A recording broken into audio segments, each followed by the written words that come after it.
Welcome to Comment with me, George Galloway, here on Press TV, still the voice of the voiceless. Comment is the big conversation, the great debate, but it can only be a debate or indeed a conversation if you join in. That's why, above all, I need your telephone calls. The number to dial is 44208-601-4555. You call us, we'll call you back, establish a clear line, and remember, if you get on the TV with me, the volume on your TV has to be down at 0, or I'll have to press swiftly on. You can SMS me, and it comes up here on the comment wall, if it's good enough, on 447800008066. Or you can email me at comment@presstv.co.uk. Or, this being the 21st century, you can tweet me at comment_Press TV. Tonight, it's all about Turkey, but then so much of what's happening in the area of the Middle East is all about Turkey, that I make no apologies for that. It's been a grim and dismal week. Turkey has been again exposed as a de facto ally of ISIL, the murderous, throat-cutting, head-chopping, heart-eating lunatics who are running amok in Syria and in Iraq, who have killed umpteen thousands of people and who are ready to murder for the smallest nuance of sectarian or, for that matter, ethnic difference.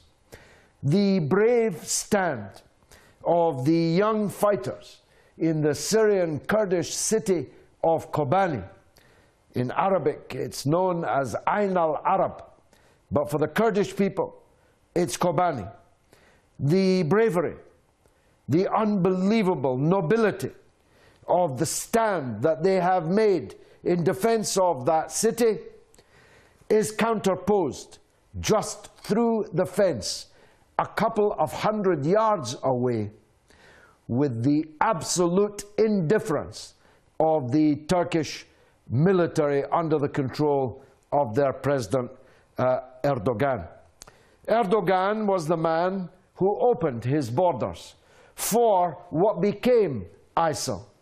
He opened it for any rag, tag and bobtail from anywhere in the world who came in order to cut throats, destroy churches, destroy monasteries and convents, to smash other people's religious iconography, and above all, to murder people if they did not fit the exact facsimile of the interpretation of Islam favored by their so-called caliph.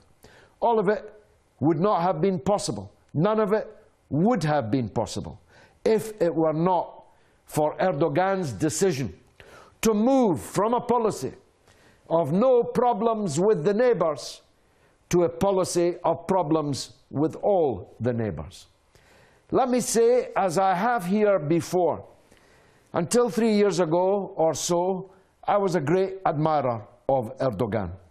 I felt that his attempt to synthesize democracy with political Islam, to make the trains run on time, to make the economy work well, to liberate people from repressive anti-religious prejudice, which is just as bad as oppressive religious prejudice, were all admirable things. I applauded at Davos when he stood up and walked off, having accused Shimon Peres of the terrorist state as being a child killer. I applauded. I admired Erdogan. And I admired his policy of no problems with the neighbours, no problems with Syria, no problems with Iraq. And I admired his determination to resolve the Kurdish question inside Turkey, which had been catastrophic and was the result, or the reason rather, for 30 years of war between the armed forces of the Kurdish minority in Turkey and a succession of Turkish political regimes. Erdogan called for national dialogue. He called for a ceasefire, and he seemed serious about a peace process. But now, he has sacrificed all of that and all of the respect that many people had developed for him. So which of Turkey's political interests have been recently exposed?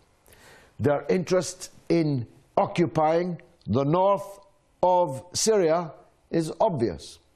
Their interest, territorial interest, in Iraq is also obvious, because he hopes that if the Kurdish minority in Iraq break away and form a state, that he will get his hands on places like Kirkuk and perhaps even Mosul. That's been recently exposed too. His relationship to ISIL is obvious for even his United States allies to see. His position in NATO has been sharply brought into focus, because NATO has as its bulwark the belief that if there's an attack on the interests of one, it's an attack on the interests of all. Turkey has made it clear that its own narrow sectarian interests come before its membership of NATO. Turkey's policy of seeking membership of the European Union, which I once supported, lies in absolute ruins.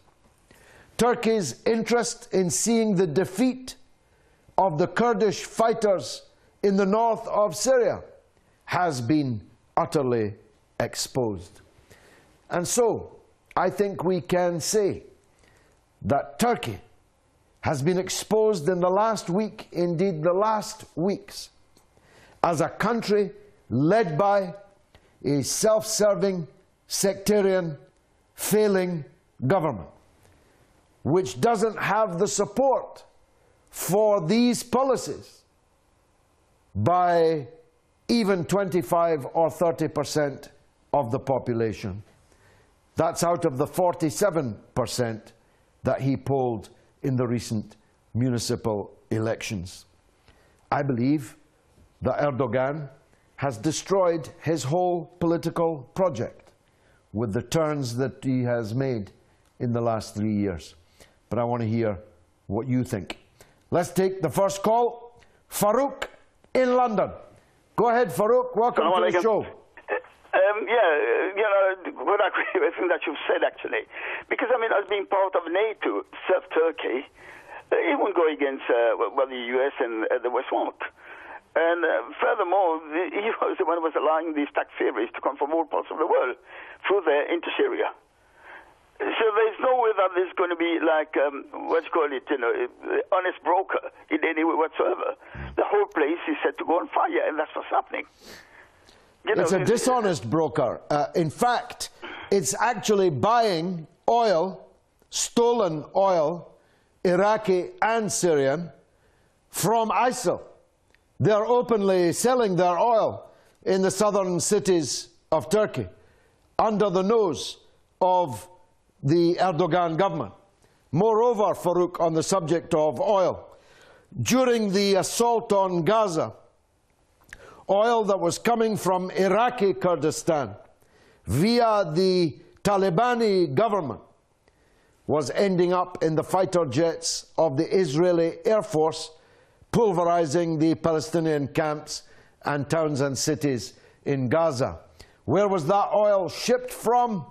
It was shipped from Turkish ports, under the nose and with the complicity of the government of Erdogan. And one charge I should have made, which I didn't.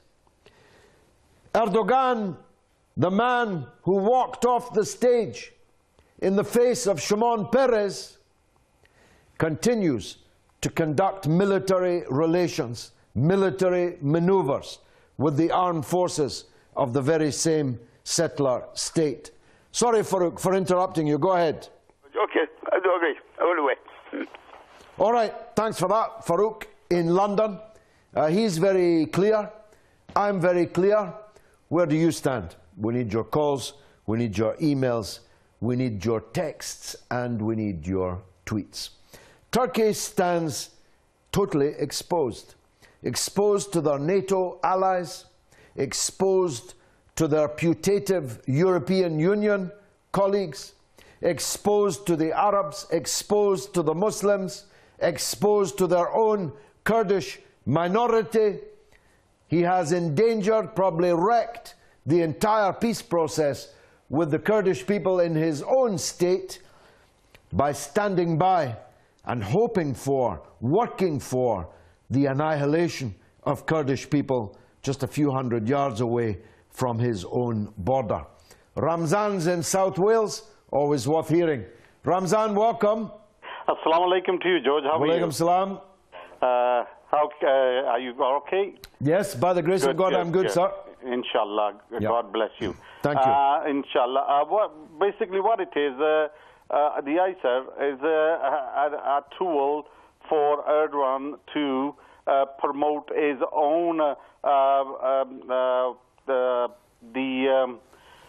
Ottoman Empire. You know, he's trying to build this Ottoman Empire, right, okay, coming back to bringing back the old way of thinking.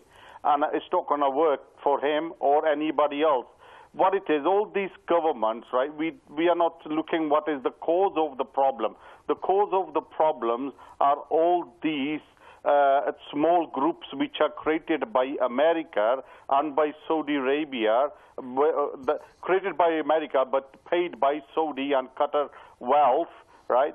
So they can divide the Muslim Ummah all the time. And this is what, and these people, so-called Islamic State, every time I see on TV, it's always Islamic State. It's not Islamic State. There is no such thing as a... well, it's not Islamic and it isn't a state. So no, why do they call it Islamic State? Exactly. But they want to show it to their own people, George. This is the whole thing. They want to tell their people that, look, these Muslim people are barbaric. They do all these evil things.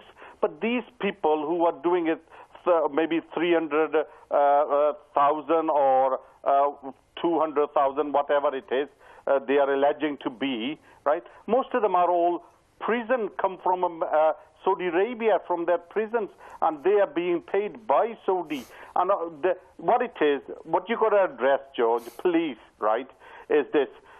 In our country, UK, right, our mosques are being, I'm not saying every single one, that would be wrong for me, but majority of them are funded by Saudi, right, and they are brainwashing our kids, right? But the government is not looking at that because the government is lying in bed with the Saudi government, right?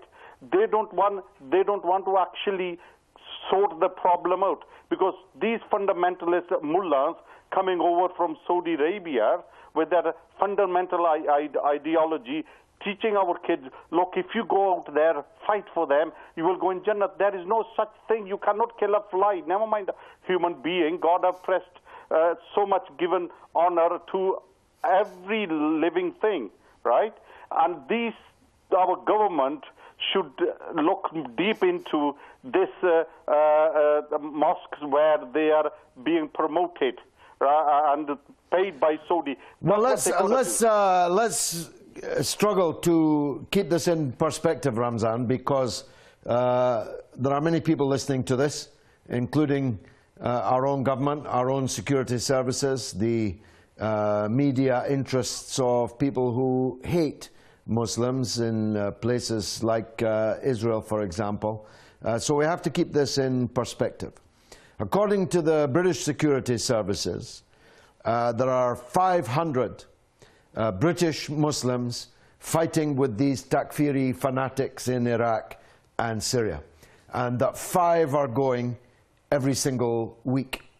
Now, the head of the security services says that 5 doesn't sound like a lot, but every week, 52 weeks, etc., you see how the numbers would mount. Now, I'm prepared to believe him. I suspect that the problem is slightly worse than he has identified. But we are still talking about hundreds of Muslims out of 2 million Muslims in Britain. The vast majority of Muslims in Britain are not brainwashed by the Saudi ideology, the fake Saudi ideology, because of course when they're in London, as I've often said, the only ideology they're following is gambling in casinos and many other sins that they can't wait to get here to commit. But the vast majority of Muslims are not following this Saudi ideology. The vast majority of mosques, although many of them received financial subvention, that's true, from various Saudi religious foundations and so on, are not pursuing the Saudi variant of Wahhabi Islam. Our problem is that the influence of these people is growing. It's small, but it's growing. And we want to stop it. We want to struggle for an Islam that is inclusive, that is gentle, that is God-fearing, and is not being invented as they go along by people whose main purpose, it seems, in embracing the religion is to murder other people who haven't yet or at all reached their particular tiny, narrow interpretation of Islam. All of us have an interest in struggling against that. Ramzan, thanks for the call.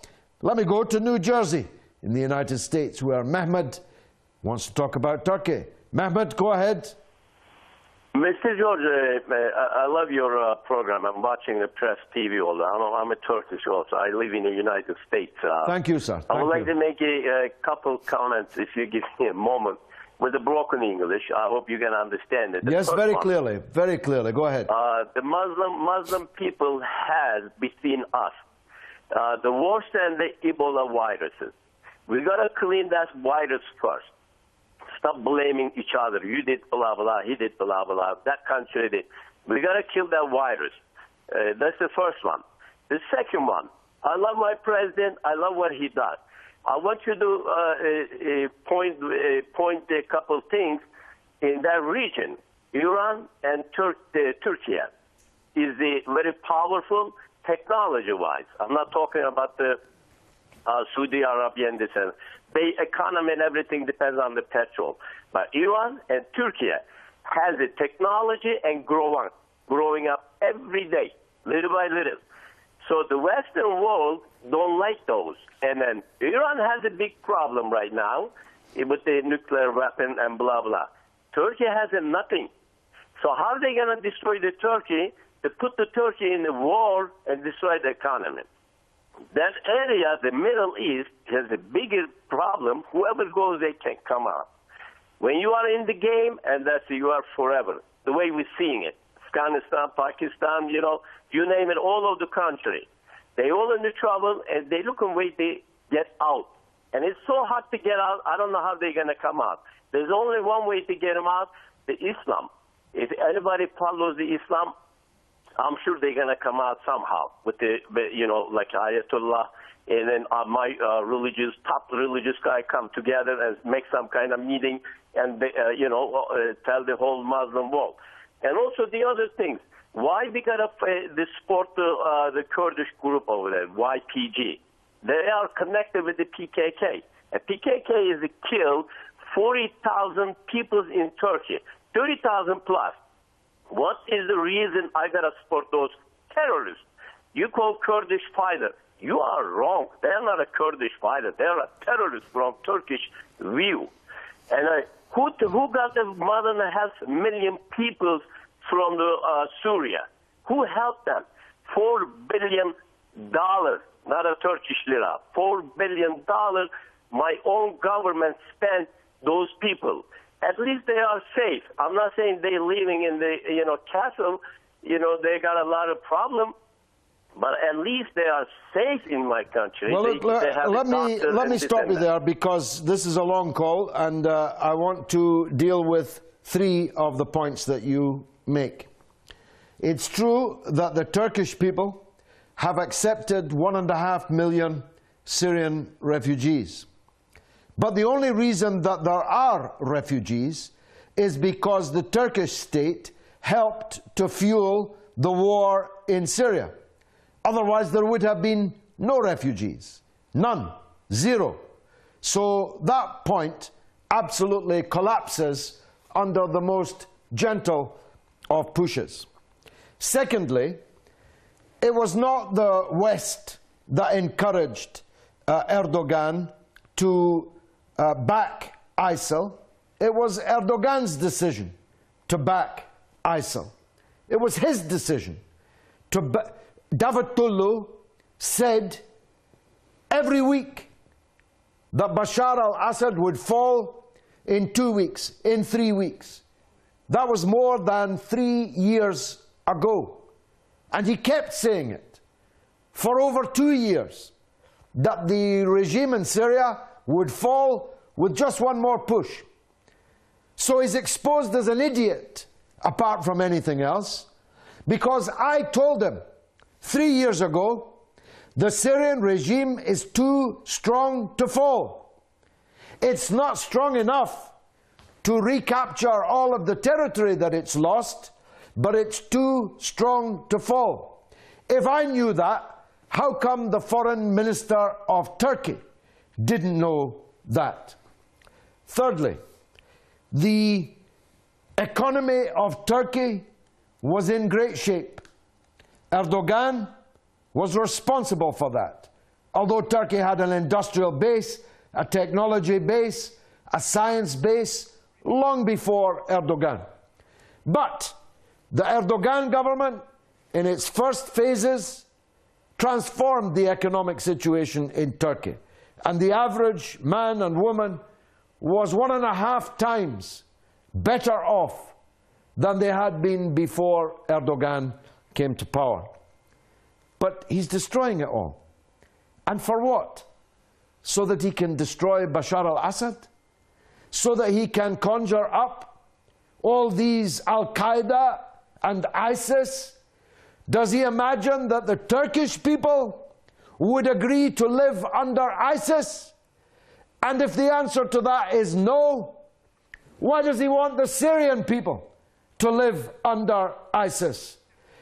When you build up a Frankenstein monster, Mehmet, it comes up and bites you on the backside. It's a monster. That's why you're not able to control it. Can't you see? Mehmet, over to you. We didn't create that those peoples over there. You know, another one. If we don't want the Assad over there, we could have destroyed them a long time ago. Why did you allow? Why did your country allow all these Takfiris? To do that. 100,000 Takfiris flew into Turkey and crossed the border into Syria. Why did Erdogan allow that? Proof. There is not even the little proof or evidence with supporting them.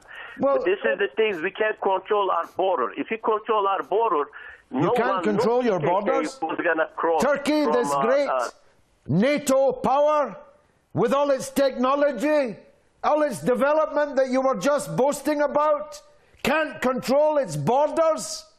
Can't you see how foolish that sounds, Mehmet? Because of the region and the mountain and the shape, you know, we can't. That's true. We cannot control it. That's why the PKK was going back and forth in Turkey. Mehmet, you're sitting in the United States. The Vice President himself, Biden, said publicly at Harvard just a couple of weeks ago that Erdogan overdid the amount of traffic that he allowed of these Takfiris across the border. And he's Erdogan's ally, Erdogan's friend. And that's what he said. He later apologized for telling the truth. I never will. Now, I've got to go away for just 3 minutes for a short news bulletin. God willing, I'll still be here when you get back.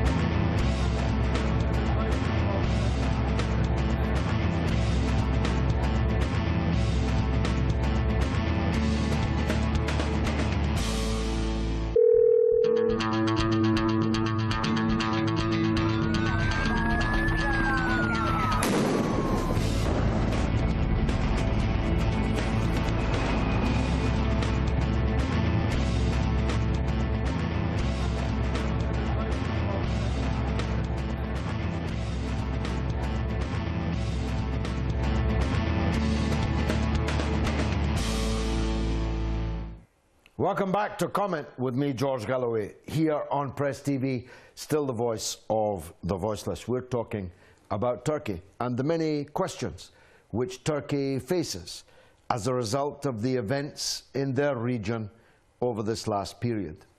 And one of those questions concerns our valued, gallant, now deceased colleague, Serena Shim.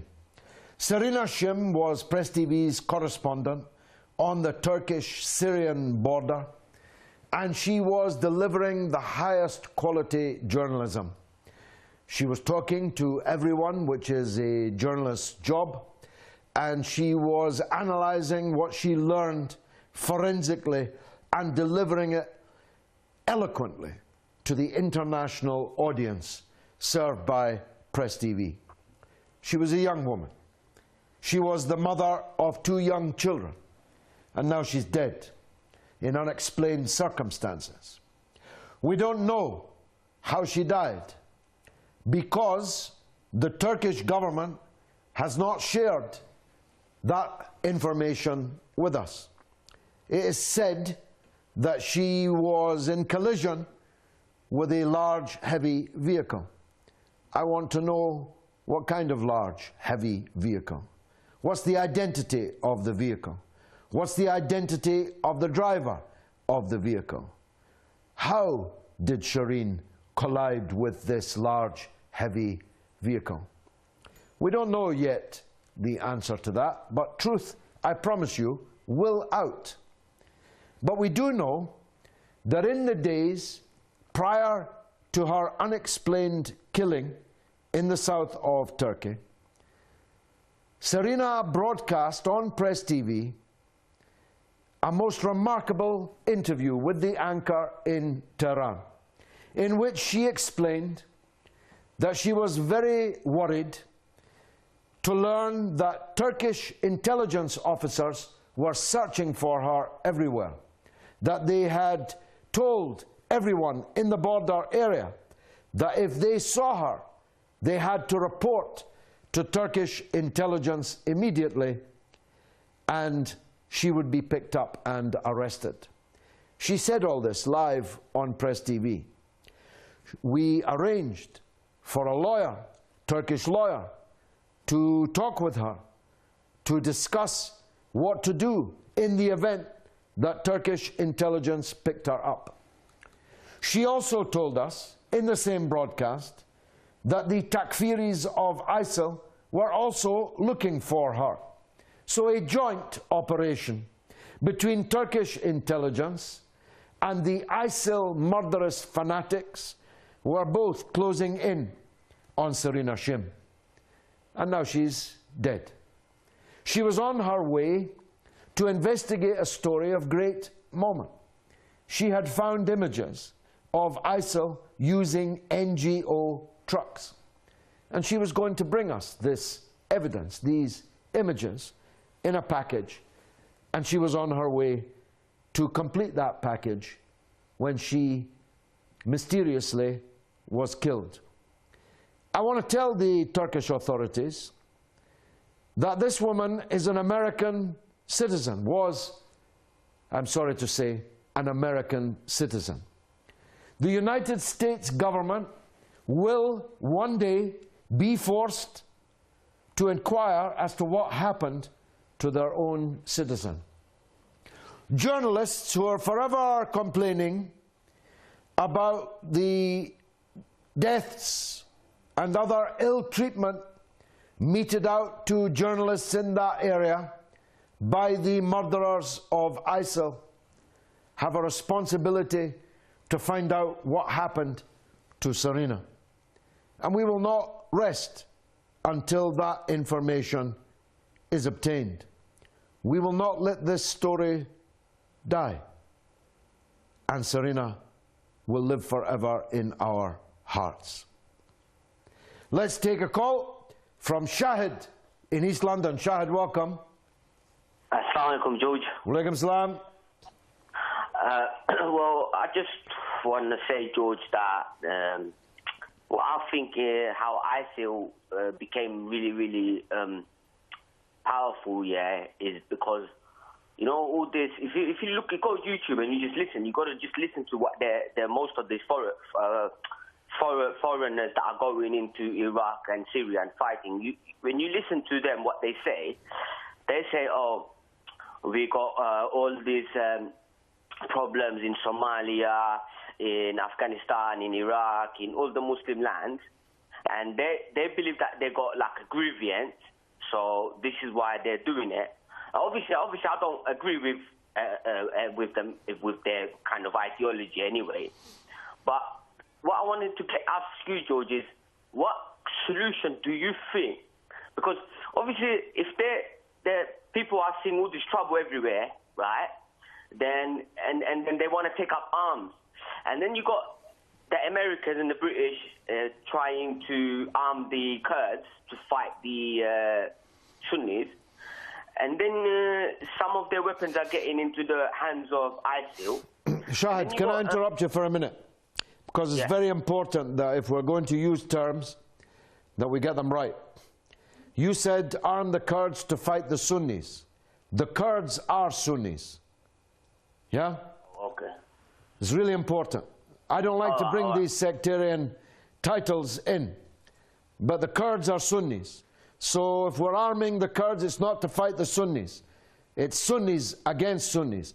Kurdish against a motley army of Chechens and Libyans and Tunisians and Sudanese and English and Welsh and Pakistanis and Bengalis and so on. That's the conflict around Kobani now. Sorry to interrupt you. Shahid, go ahead. No, thank you for clarifying that with me. I'm just really confused about the whole thing. Obviously, what I'm thinking is all this chaos and all this fighting here, and obviously supplying and putting more weapons into an area that has got such a conflict.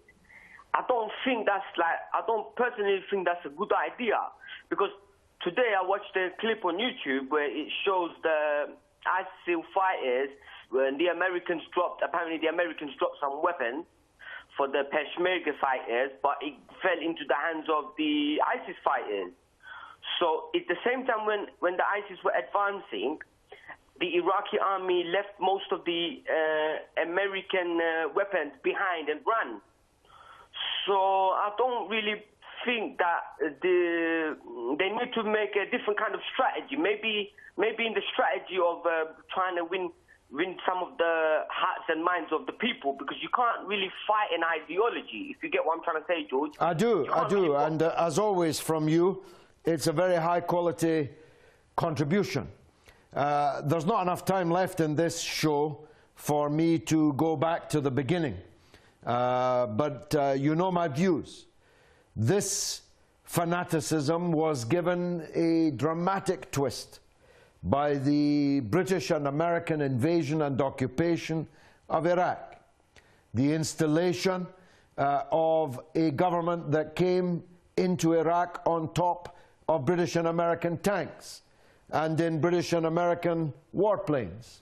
That was never going to work easily, especially when Paul Bremer abolished the Iraqi army, abolished the Iraqi police force, abolished the Iraqi civil service, and sent hundreds of thousands of men and women back to their homes to rot in unemployment, and set about creating an entirely new army, police force, and civil service.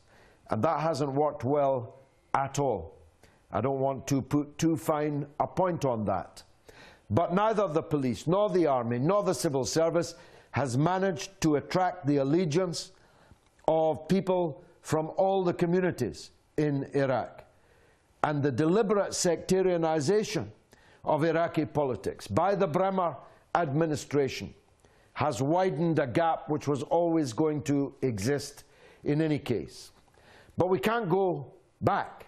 We can't turn the clock back. That's what they did, the British and the Americans. Which is why I said in Parliament, you saw the speech a couple of weeks ago, that the last people who can provide a solution for Iraq are the people who destroyed Iraq in the first place.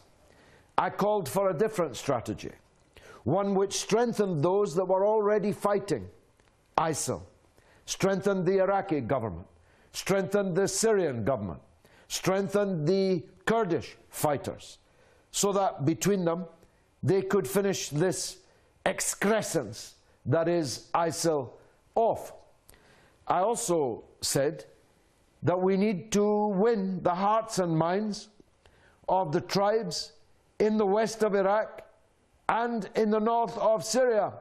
The population in Syria has to be won and helped to rise up against these people. My last point, Shahid, that I've got time for is this. I haven't watched their videos. I've no doubt that they are correct in adumbrating the pitiful state of the Ummah and the regimes that rule it. I've no doubt they're correct about that.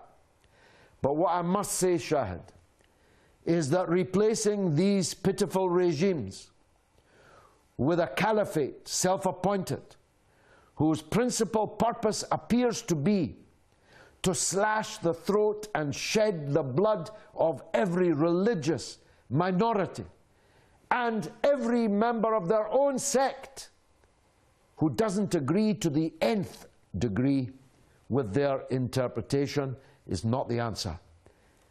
Whatever the problems, ISIL are not the answer. They are, if they were successful, would bring the entire Ummah into catastrophe. So there are many reasons why this all happened.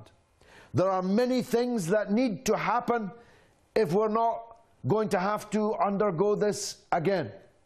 But ISIL must be defeated. And the only way they can be defeated is by force of arms. And they must be. Shahid, thanks for the call. Christian is in Portsmouth. Let's hear from Christian. Welcome. Hi, George. Hi. Yes, go ahead, Christian. Yeah, first of all, I wanted to send my condolences for the loss of the reporter, Press TV. Thank you. And secondly, I just wanted to ask you a couple of questions. Firstly, I just wanted to gain a bit of your opinion on what you think the future of Turkey is in terms of their relations with the EU, because it was only a couple of years ago where Cameron visited Turkey and was really enthusiastic of them being a part of the EU, and with all this latest developments now, what do you think? Do you think their relationship has strengthened or weakened, strengthened, or this recent events has just will be pushed under the table and not changed?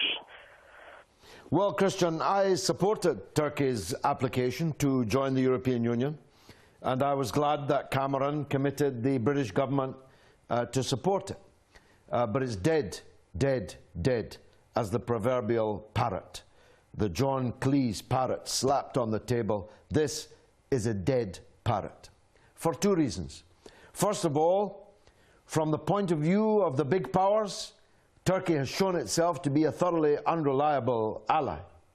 That when the mood changed in Western capitals, having objectively been the supporter of these so-called rebels in Syria, to being their enemy and determining to bomb them and fight them, Turkey would not change.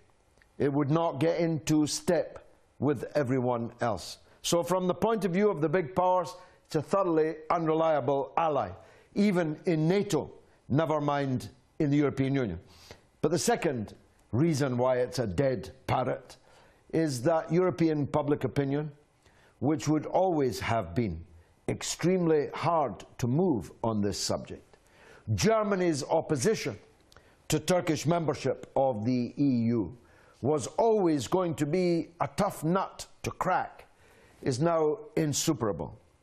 You would just have to tell the Western public opinion, are you really prepared to entertain an application for membership of the European Union by a state which has been openly fueling Al-Qaeda and ISIL in Turkey and across the border in Syria and Iraq? What's your thoughts on it, Christian? Similar to you, at the beginning, it looked more promising, and it did seem as if Turkey got into the EU, then essentially it might be better for Syria at the time, because they would be essentially on the doorsteps of the EU, because at the time Syria and Turkey did have friendly relations or growing relationships. They did. They had very friendly relations until 3 years ago. Yeah. So it did look, very promising up until that point. Hit 2011, and things started to crumble. Yeah. And anyway, you had two questions. What was the second? The second was just a general question about the airstrikes, the coalition airstrikes in Syria and Iraq. Do you think that they're actually achieving their targets, and do you think it's actually helping the Iraqi and Syrian government, or do you think it's just for the benefit of the US? Well, I think that there's an element of theatre about them all. I mean, when they were attacking Iraq in 2003, they were flying day and night, thousands of sorties. They were raining down $1 million Tomahawk cruise missiles on top of the Iraqis all through the day and all through the night. They're certainly not doing that against ISIL in Turkey and Syria. I don't think it's because they've run out of money. I think it's because they don't have the political will to do that. I don't know the exact military position on the ground. I'm not against airstrikes. I'm just against Western airstrikes, because Western airstrikes on Arab countries can only end badly. They can only end in further radicalization, further fanaticization, and further blame for Western countries like us for the collateral damage that undoubtedly will grow. The more strikes you have, the more collateral damage you have. But if there's going to be airstrikes, why can't Turkey make them? Why can't Saudi Arabia make them?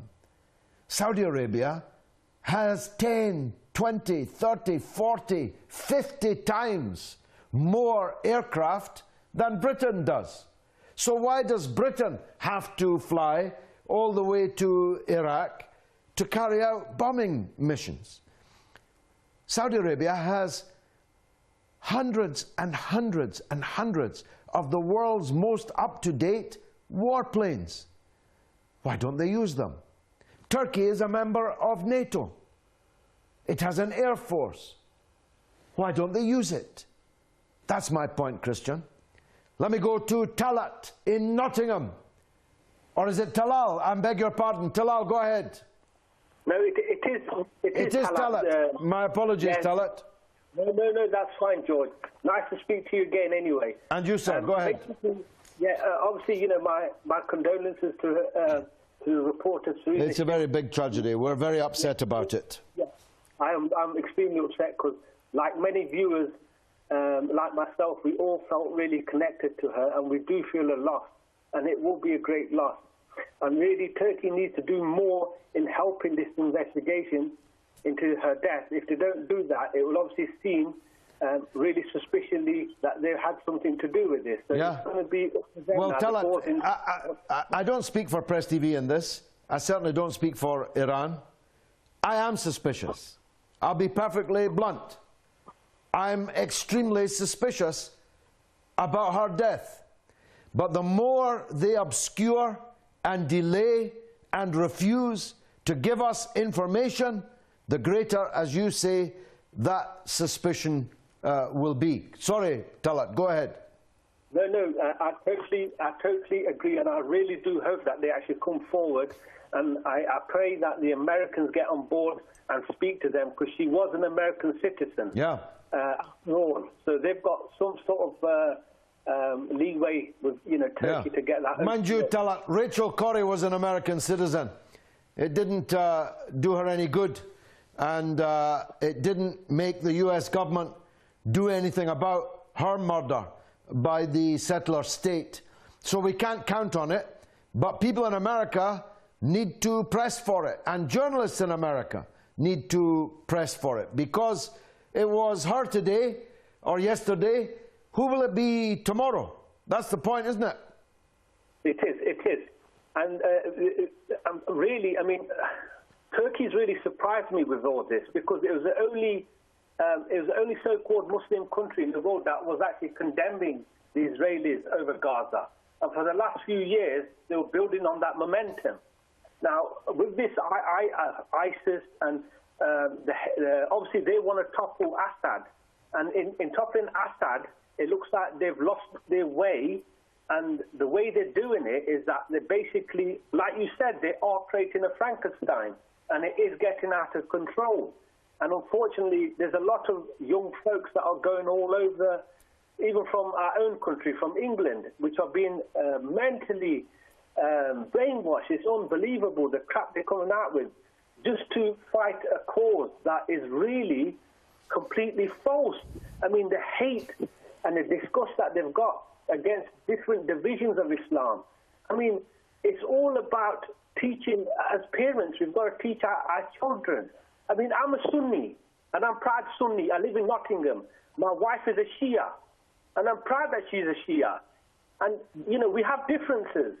But for God's sake, as Muslims, we have to get on with each other. I mean, surely, we have bigger problems out there with the world. We've got the Israelis, the Zionists, we've got the fanatics that are trying to destroy us. As the Ummah, we have to unite under one umbrella, under the Kalama. Amin. Amin, Talat. Wonderful call. Thanks for that. Bello in Nigeria is the last call of the night. Bello, welcome to the show. Go ahead. Nigeria. You've got your television up, man. Hello, Mr. George. How are you? By the grace of God, I'm good. Be quick, Bello. Okay. Mr. George, why is it that you did not criticize Turkey when they joined the NATO, but only to criticize Erdogan while he obliged to the treaty he signed? Well, I'm the country's biggest opponent of NATO. I have been against NATO all of my life. I'm against British membership of NATO. I'm against Turkish membership of NATO. I'm against the very existence of NATO. But if Erdogan's going to be in NATO, he has to do what the rest of the NATO powers want him to do. He can't pick and choose what wars he's going to be involved in. That's not the rules and regulations in NATO. Bello, hope you got that clearly. Now, from next week, when the clocks go back, we'll stay at the same GMT time, which means 7 p.m., 1900 GMT. In the UK, we'll start at 7 p.m. Inshallah. Hello, just comment your name and the place you got that number. And just make sure that your television volume's set at 0. So, 0. Can you spell your name for me? Yeah, I know. You redirect me put through the phone number and then we'll call you back. Comment. And then can I have your telephone number? Okay, so I'll do you want to comment after this?